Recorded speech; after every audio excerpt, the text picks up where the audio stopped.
প্রিয় ভাইরা আমার, আল্লাহ রাব্বুল আলামিন বলে ওয়াকাদা রাব্বুকা আল্লা তা'বুদু ইল্লা ইয়্যাহু ওয়া বিল ওয়ালিদাইনি ইহসানা। বলি আল্লাহু আকবার।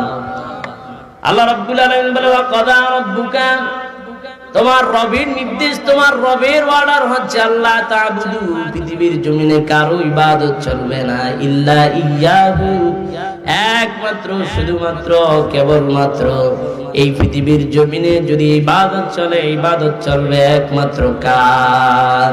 আল্লাহ। সবাই বলেন ইবাদত চলবে কার? আল্লাহ। আল্লাহর যেটা নির্দেশ, আল্লাহর যেটা ওয়ার্ডার, এই ওয়ার্ডারের পিছনে নিশ্চয়ই কোনো কারণ আছে না নাই? সেটা হচ্ছে এই পৃথিবীর জমিনে আমাদেরকে সৃষ্টি করেছেন আমাদের রব আল্লাহ। তিনি আমাদেরকে সৃষ্টি করেছেন বলেই পৃথিবীর জমিনে একমাত্র ইবাদত করতে হবে কার? আল্লাহ। প্রিয় ভাইরা আমার, আল্লাহ রাব্বুল আলামিন বলে ইয়া আইয়ুহান নাসু উবুদু রাব্বাকুমুল্লাযী খালাকাকুম والذين من قبلكم لعلكم تتقون। বলি আল্লাহু আকবার।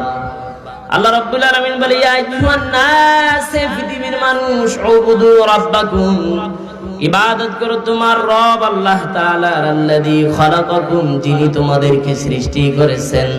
বলেন তো আমাদেরকে সৃষ্টি করেছেন কে? আল্লাহ রাব্বুল আলামিন বলে ওয়াল্লাযীনা মিন ক্বাবলিকুম, এবং যিনি সৃষ্টি করেছেন তোমাদের পূর্ববর্তীদেরকে। একটা বার বলেন তো আদম থেকে শুরু করে আজ পর্যন্ত এই পৃথিবীর জমিনে যত মানুষ এসেছে, এই পৃথিবীর জমিনে যত মানুষ আছে, এই পৃথিবীর জমিনে যত মানুষ আসবে, সব মানুষের সৃষ্টিকর্তা একমাত্র শুধুমাত্র কেবলমাত্র কে? আল্লাহ। আল্লাহ আমাদের সৃষ্টিকর্তা, এজন্য আমরা ইবাদত করতে হবে কার?